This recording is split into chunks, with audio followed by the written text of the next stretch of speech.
Crime and Punishment by Fyodor Dostoyevsky. Part 3, Chapter 1. Raskolnikov got up and sat down on the sofa.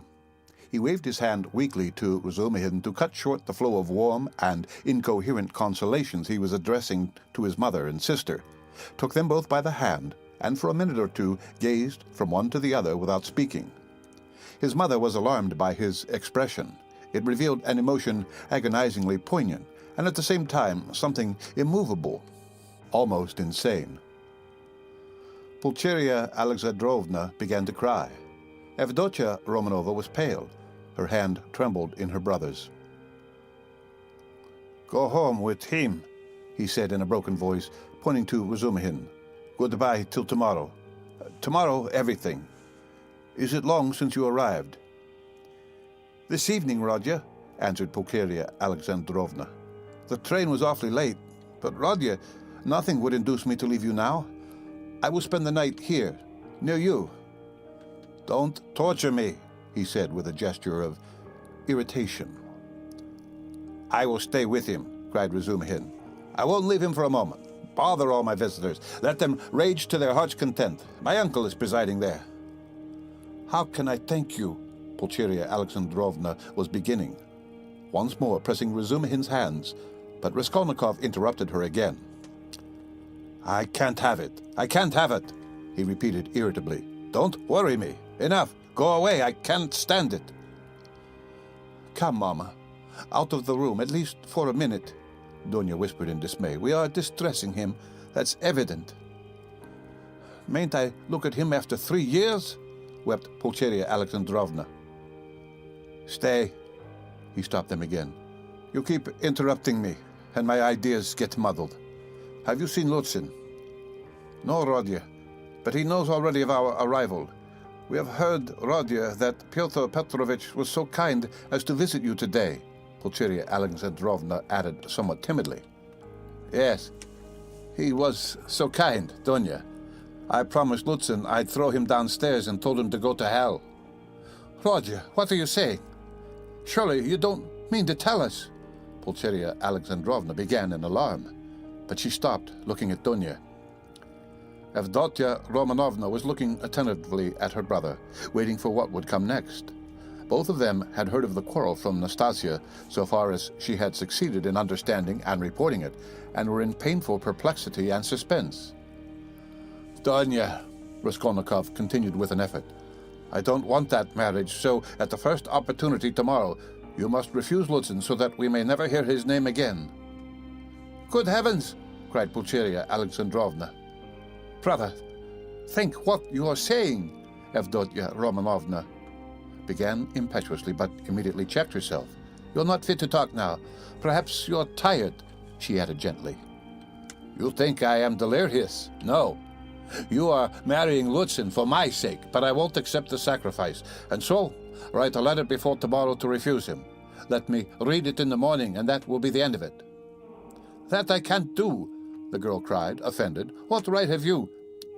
"Donya, you are hasty, too. Be quiet tomorrow. Don't you see?" the mother interposed in dismay. "Better come away." "He is raving," Razumihin cried tipsily. "Or how would he dare? Tomorrow all this nonsense will be over. Today he certainly did drive him away. That was so. And Lutzin got angry, too. He made speeches here, wanting to show off his learning, and he went out crestfallen." "Then it's true?" cried Pulcheria Alexandrovna. "Goodbye till tomorrow, brother," said Dunya compassionately. "Let us go, mother. Goodbye, Rodya." "Do you hear, sister?" he repeated after them, making a last effort. "I am not delirious. This marriage is an infamy. Let me act like a scoundrel. But you mustn't. One is enough. And though I am a scoundrel, I wouldn't own such a sister. It's me or Lutzin. Go now." "But you're out of your mind. Despot," roared Razumihin. But Raskolnikov did not, and perhaps could not, answer. He lay down on the sofa and turned to the wall, utterly exhausted. Avdotya Romanovna looked with interest at Razumihin. Her black eyes flashed. Razumihin positively started at her glance. Pulcheria Alexandrovna stood overwhelmed. Nothing would induce me to go, she whispered in despair to Razumihin. I will stay somewhere here. Escort Dunya home. You'll spoil everything, Razumihin answered in the same whisper, losing patience. Come out onto the stairs anyway. Nastasia, show a light. I assure you, he went on in a half-whisper on the stairs, that he was almost beating the doctor and me this afternoon. Do you understand? The doctor himself. Even he gave way and left him so as not to irritate him. I remained downstairs on guard, but he dressed at once and slipped off, and he will slip off again if you irritate him at this time of night and will do himself some mischief. What are you saying? And Avdotia Romanovna can't possibly be left in those lodgings without you. Just think where you are staying. That blackguard Pyotr Petrovich couldn't find you better lodgings. But you know, I've had a little to drink, and that's what makes me swear. Don't mind it. But I'll go to the landlady here, Pulcheria Alexandrovna insisted. I'll beseech her to find some corner for Dunya and me for the night. I can't leave him like that. I cannot. This conversation took place on the landing just before the landlady's door. Nastasia lighted them from a step below. Razumihin was in extraordinary excitement. Half an hour earlier, while he was bringing Raskolnikov home, he had indeed talked too freely, but he was aware of it himself, and his head was clear in spite of the vast quantities he had imbibed. Now he was in a state bordering on ecstasy, and all that he had drunk seemed to fly to his head with redoubled effect. He stood with the two ladies, seizing both by their hands, persuading them, and giving them reasons with astonishing plainness of speech, and at almost every word he uttered, probably to emphasize his arguments, he squeezed their hands painfully as in a vise. He stared at Avdotia Romanovna without the least regard for good manners. They sometimes pulled their hands out of his huge bony paws, but far from noticing what was the matter, he drew them all the closer to him. If they told him to jump head foremost from the staircase, he would have done it without thought or hesitation in their service. Though Pulcheria Alexandrovna felt that the young man was really too eccentric and pinched her hand too much, in her anxiety over Rodya she looked on his presence as providential and was unwilling to notice all his peculiarities. But though Avdotia Romanovna shared her anxiety and was not of timorous disposition, she could not see the glowing light in his eyes without wonder and almost alarm. It was only the unbounded confidence inspired by Nastasia's account of her brother's queer friend which prevented her from trying to run away from him and to persuade her mother to do the same. She realized, too, that even running away was perhaps impossible now. 10 minutes later, however, she was considerably reassured. It was characteristic of Razumihin that he showed his true nature at once, whatever mood he might be in, so that people quickly saw the sort of man they had to deal with. "You can't go to the landlady, that's perfect nonsense," he cried. "If you stay, though, you are his mother, you'll drive him to a frenzy, and then goodness knows what will happen. Listen, I'll tell you what I'll do. Nastasia will stay with him now, and I'll conduct you both home. You can't be in the streets alone. Petersburg is an awful place in that way. But no matter. Then I'll run straight back here, and a quarter of an hour later, on my word of honor, I'll bring you news how he is, whether he is asleep and all that. Then, listen. Then I'll run home in a twinkling. Have a lot of friends there, all drunk. I'll fetch Zozimov. That's the doctor who's looking after him. He is there, too, but he is not drunk. No, he's not drunk. He's never drunk. I'll drag him to Rodya, and then to you, so that you'll get 2 reports in the hour. From the doctor, you understand, from the doctor himself. That's a very different thing from my account of him. If there's anything wrong, I swear, I'll bring you here myself. But if it's all right, you go to bed. And I'll spend the night here, in the passage. He won't hear me, and I'll tell Zozimov to sleep at the landlady's, to be at hand. Which is better for him, you or the doctor, huh? So come home then. But the landlady is out of the question. It's all right for me, but it's out of the question for you. She wouldn't take you in, for she's a fool. She'd be jealous on my account of Avdotia Romanovna, and of you too, if you want to know. Of Avdotia Romanovna, certainly. She is an absolutely unaccountable character. But I am a fool too. No matter. Come along. Do you trust me? Come.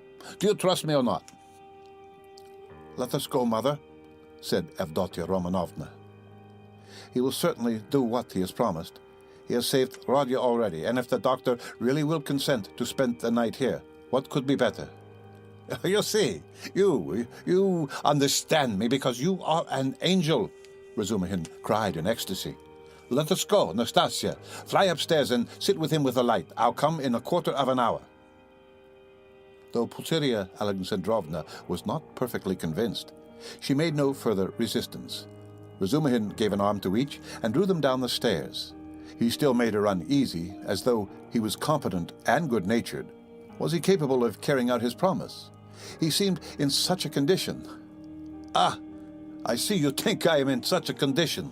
Razumihin broke in upon her thoughts, guessing them as he strolled along the pavement with huge steps, so that the two ladies could hardly keep up with him, a fact he did not observe, however.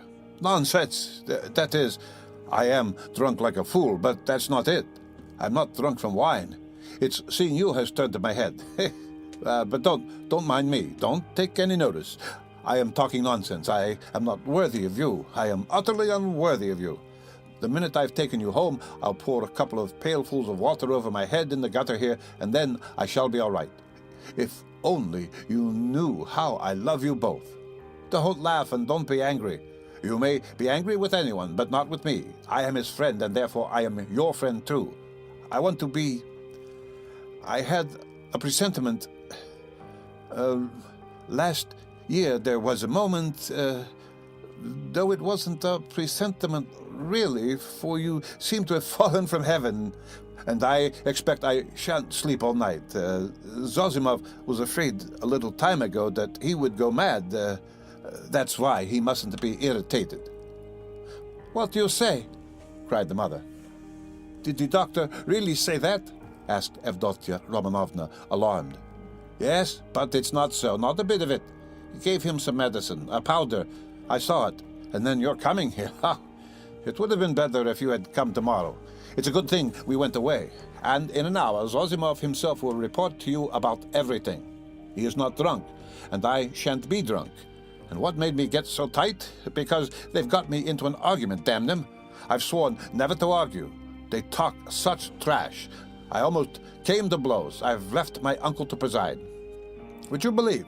They insist on complete absence of individualism, and that's just what they relish. Not to be themselves, to be as unlike themselves as they can. That's what they regard as the highest point of progress, if only their nonsense were their own. But as it is... Listen, Pulcheria Alexandrovna interrupted timidly. But it only added fuel to the flames. What do you think? Shouted Razumihin louder than ever. You think I'm attacking them for talking nonsense? Not a bit. I like them to talk nonsense. That's man's one privilege over all creation. Through error, you come to the truth. I am a man because I err. You never reach any truth without making 14 mistakes, and very likely 114. And a fine thing, too, in its way, but where we can't even make mistakes on our own account. Talk nonsense, but talk your own nonsense, and I'll kiss you for it. To go wrong in one's own way is better than to go right in someone else's. In the first case, you are a man. In the second, you're no better than a bird. Truth won't escape you, but life can be cramped. There have been examples. And what are we doing now? In science, development, thought, invention, ideals, aims, liberalism, judgment, experience, and everything, we are still in the preparatory class at school. We prefer to live on other people's ideas. It's what we are used to. Am I right? Am I right? Cried Razumihin, pressing and shaking the two ladies' hands. Oh, mercy, I do not know, cried poor Pulcheria Alexandrovna. Yes, though I don't agree with you in everything, added Avdotia Romanovna earnestly, and at once uttered a cry, for he squeezed her hand so painfully. Yes, you say yes. Well, after that, you, he cried in a transport, you are a fount of goodness, purity, sense, and perfection. Give me your hand. You give me yours too. I want to kiss your hands here at once, on my knees. And he fell on his knees on the pavement, fortunately at that time deserted. Leave off, I entreat you. What are you doing? Pulcheria Alexandrovna cried, greatly distressed. Get up, said Dunya, laughing, though she too was upset. Not for anything till you let me kiss your hands. That's it, enough. I get up and we'll go on. I am a luckless fool. I am unworthy of you and drunk, and I am ashamed. I am not worthy to love you, but to do homage to you is the duty of every man who is not a perfect beast, and I've done homage. Here are your lodgings, and for that alone, Rodion was right in driving your Pyotr Petrovich away. How dare he? How dare he put you in such lodgings? It's a scandal. Do you know the sort of people they take in here? And you, his betrothed. You are his betrothed? Yes, well then, I'll tell you, your fiancé is a scoundrel. Excuse me, Mr. Razumihin. You are forgetting. Pulcheria Alexandrovna was beginning. Yes, you are right. I did forget myself. I am ashamed of it. Razumihin made haste to apologize. But you can't be angry with me for speaking so, for I speak sincerely, and not because, that would be disgraceful. In fact, not because I'm in, Well, anyway, I won't say why. I daren't. But we all saw today when he came in that man is not of our sort. Not because he had his hair curled at the barber's, not because he was in such a hurry to show his wit, but because he is a spy, a speculator, because he is a skinflint and a buffoon. That's evident. Do you think him clever? No. He is a fool. A fool. And is he a match for you? Good heavens. Do you see, ladies? He stopped suddenly on the way upstairs to their rooms. Though all my friends there are drunk, yet they are all honest. And though we do talk a lot of trash, and I do too, yet we shall talk our way to the truth at last, for we are on the right path. Well, Pyotr Petrovich is not on the right path. Though I've been calling them all sorts of names just now, I do respect them all. Though I don't respect Zametov, I like him, for he is a puppy, and that bullock Zozimov because he is an honest man and knows his work. But enough, it's all said and forgiven. Is it forgiven? Well, then let's go on. I know this corridor. I've been here. There was a scandal here at number 3. Where are you here? Which number? 8? Well, lock yourselves in for the night then. Don't let anybody in. In a quarter of an hour, I'll come back with news, and half an hour later, I'll bring Zozimov. You'll see. Goodbye. I'll run. Good heavens, Donya, what is going to happen? Said Pulcheria Alexandrovna, addressing her daughter with anxiety and dismay. Don't worry yourself, mother, said Dunya, taking off her hat and cape. God has sent this gentleman to our aid, though he has come from a drinking party. We can depend on him, I assure you. And all that he has done for Rodya. Ah, Dunya, goodness knows whether he will come. How could I bring myself to leave Rodya? And how different I had fancied our meeting. How sullen he was, as though not pleased to see us. Tears came into her eyes. No, it's not that, Mother. You didn't see. You were crying all the time. He is quite unhinged by serious illness. That's the reason. Ah, that illness. What will happen? What will happen? And how he talked to you, Dunya, said the mother, looking timidly at her daughter, trying to read her thoughts, and already half consoled by Dunya's standing up for her brother, which meant that she had already forgiven him. I am sure he will think better of it tomorrow, she added, probing her further. And I am sure that he will say the same tomorrow about that, Avdotya Romanovna said finally. And of course there was no going beyond that, for this was a point which Pulcheria Alexandrovna was afraid to discuss. Dunya went up and kissed her mother. The latter warmly embraced her without speaking. Then she sat down to wait anxiously for Razumihin's return, timidly watching her daughter, who walked up and down the room with her arms folded, lost in thought. This walking up and down when she was thinking was a habit of Avdotya Romanovna's, and the mother was always afraid to break in on her daughter's mood at such moments. Razumihin, of course, was ridiculous in his sudden drunken infatuation for Avdotya Romanovna. Yet apart from his eccentric condition, many people would have thought it justified if they had seen Avdotya Romanovna, especially at that moment when she was walking to and fro with folded arms, pensive and melancholy. Avdotya Romanovna was remarkably good-looking.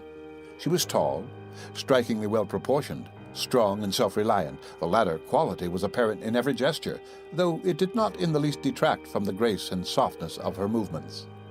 In face, she resembled her brother, but she might be described as really beautiful. Her hair was dark brown, a little lighter than her brother's. There was a proud light in her almost black eyes, and yet, at times, a look of extraordinary kindness. She was pale, but it was a healthy pallor. Her face was radiant with freshness and vigor. Her mouth was rather small. The full red lower lip projected a little, as did her chin.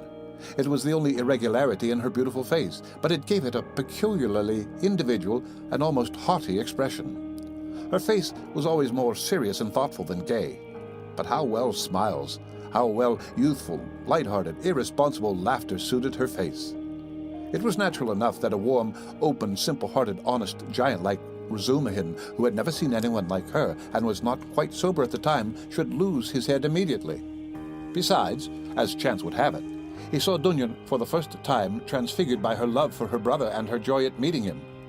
Afterwards, he saw her lower lip quiver with indignation at her brother's insolent, cruel, and ungrateful words, and his fate was sealed. He had spoken the truth, moreover, when he blurted out in his drunken talk on the stairs that Praskovya Pavlovna, Raskolnikov's eccentric landlady, would be jealous of Pulcheria Alexandrovna as well as of Avdotya Romanovna on his account. Although Pulcheria Alexandrovna was 43, her face still retained traces of her former beauty. She looked much younger than her age, indeed, which is almost always the case with women who retain serenity of spirit, sensitiveness, and pure, sincere warmth of heart to old age. We may add, in parenthesis, that to preserve all this is the only means of retaining beauty to old age. Her hair had begun to grow gray and thin. There had long been little crow's-foot wrinkles around her eyes.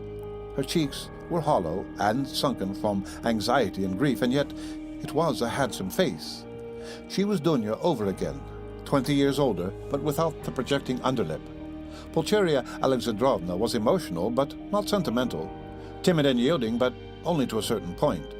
She could give way and accept a great deal, even of what was contrary to her convictions, but there was a certain barrier fixed by honesty, principle, and the deepest convictions which nothing would induce her to cross. Exactly 20 minutes after Razumihin's departure, there came 2 subdued but hurried knocks at the door. He had come back. "I won't come in. I haven't time," he hastened to say when the door was open. "He sleeps like a top, soundly, quietly, and God grant he may sleep 10 hours. Nastasia's with him. I told her not to leave till I came. Now, I am fetching Zosimov.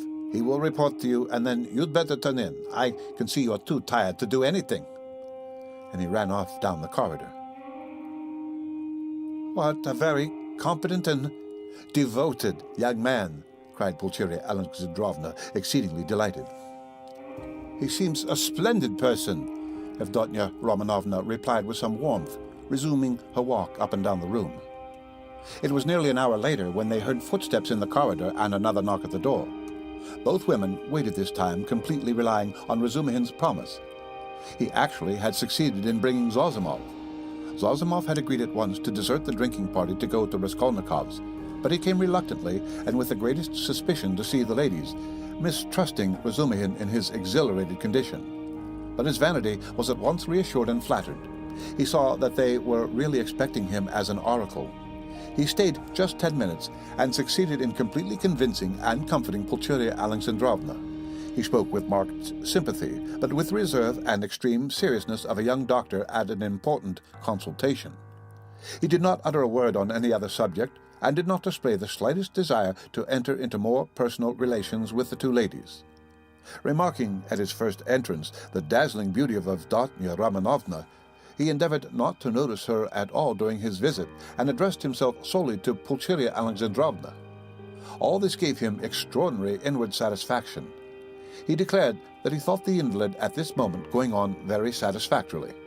According to his observations, the patient's illness was due partly to his unfortunate material surroundings during the last few months, but it had partly also a moral origin, was, so to speak, the product of several material and moral influences, anxieties, apprehensions, troubles, certain ideas, and so on.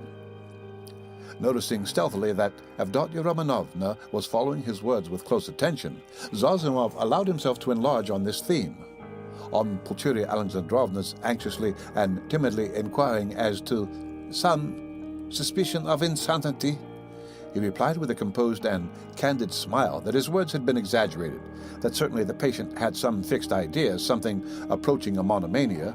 He, Zozimov, was now particularly studying this interesting branch of medicine, but that it must be recollected that until today the patient had been in delirium, and that no doubt the presence of his family would have a favorable effect on his recovery and distract his mind. If only all fresh shocks can be avoided, he added significantly. Then he got up, took leave with an impressive and affable bow, while blessings, warm gratitude, and entreaties were showered upon him, and Avdotia Romanovna spontaneously offered her hand to him. He went out exceedingly pleased with his visit, and still more so with himself. "We'll talk tomorrow. Go to bed at once," Razumihin said in conclusion, following Zozimov out. "I'll be with you tomorrow morning as early as possible with my report." "That's a fetching little girl, Avdotia Romanovna," remarked Zozimov, almost licking his lips as they both came out into the street. "Fetching? You said fetching?" roared Razumihin, and he flew at Zozimov and seized him by the throat. "If you ever dared, do you understand? Do you understand?" he shouted, shaking him by the collar and squeezing him against the wall. "Do you hear?" "Let me go, you drunken devil," said Zozimov, struggling, and when he had let him go, he stared at him and went off into a sudden guffaw. Razumihin stood facing him in gloomy and earnest reflection. "Of course I am an ass," he observed, somber as a storm cloud. "But still, you are another." "No, brother, not at all such another. I am not dreaming of any folly." They walked along in silence, and only when they were close to Raskolnikov's lodgings, Razumihin broke the silence in considerable anxiety. "Listen," he said, "you're a first-rate fellow, but among your other failings you're a loose fish, that I know, and a dirty one too. You are a feeble, nervous wretch and a mass of whims. You're getting fat and lazy and can't deny yourself anything, and I call that dirty because it leads one straight into the dirt. You've let yourself get so slack that I don't even know how it is you're still a good, even a devoted doctor. You, a doctor, sleep on a feathered bed and get up at night to your patients. In another 3 or 4 years, you won't get up for your patients. But hang it all, that's not the point. You are going to spend tonight in the landlady's flat here. Hard work I've had to persuade her, and I'll be in the kitchen, so here's a chance for you to get to know her better. It's not as you think. There's not a trace of anything of the sort, brother. But I don't think. Here you have modesty, brother, silence, bashfulness, a savage virtue, and yet she's sighing and melting like wax, simply melting. Save me from her, by all that's unholy. She's most prepossessing. I'll repay you, I'll do anything." Zozimov laughed more violently than ever. "Well, you are smitten. But what am I to do with her?" "It won't be much trouble, I assure you. Talk any rot you like to her, as long as you sit by her and talk. You're a doctor, too. Try curing her of something. I swear you won't regret it. She has a piano, and you know I strum a little. I have a song there, a genuine Russian one. I shed hot tears. She likes the genuine article, and well, it all began with that song. Now, you're a regular performer, a maître, a Rubinstein. I assure you, you won't regret it. But have you made her some promise? Something signed? A promise of marriage, perhaps? Nothing, absolutely nothing of the kind. Besides, she's not that sort at all. Chibarov tried that. Well, then drop her. But I can't drop her like that. Why can't you? Well, I can't. That's all about it. There's an element of attraction here, brother. Then why have you fascinated her? I haven't fascinated her. Perhaps I was fascinated myself in my folly, but she won't care a straw whether it's you or I so long as somebody sits beside her sighing. I can't explain the position, brother. Look here, you're good at mathematics and working at it now. Begin teaching her the integral calculus. Upon my soul, I'm not joking. I'm in earnest. It'll be just the same to her.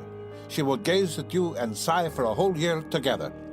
I talked to her once for 2 days at a time about the Prussian House of Lords, for one must talk of something. She just sighed and perspired. And you mustn't talk of love. She's bashful to hysterics, but just let her see you can't tear yourself away. That's enough. It's fearfully comfortable. You're quite at home. You can read, sit, lie about, write. You may even venture on a kiss if you're careful. But what do I want with her? Ah, I can't make you understand. You see, you are made for each other. I have often been reminded of you. You'll come to it in the end, so does it matter whether it's sooner or later? There's the feather-bed element here, brother. Ah, and not only that, there's an attraction here. Here you have the end of the world, an anchorage, a quiet haven, the navel of the earth, the three fishes that are the foundation of the world, the essence of pancakes, of savory fish pies, of the evening samovar, of soft sighs and warm shawls and hot stoves to sleep on, as snug as though you were dead and yet you're alive. The advantages of both at once. Well, hang it, brother, what stuff I'm talking. It's bedtime. Listen, I sometimes wake up at night, so I'll go in and look at him. But there's no need. It's all right. Don't you worry yourself. Yet, if you like, you might just look in once too. But if you notice anything, delirium or fever, wake me at once. But there can't be. The end of Part 3, Chapter 1 of Crime and Punishment by Fyodor Dostoyevsky. Read by Rick Kishner.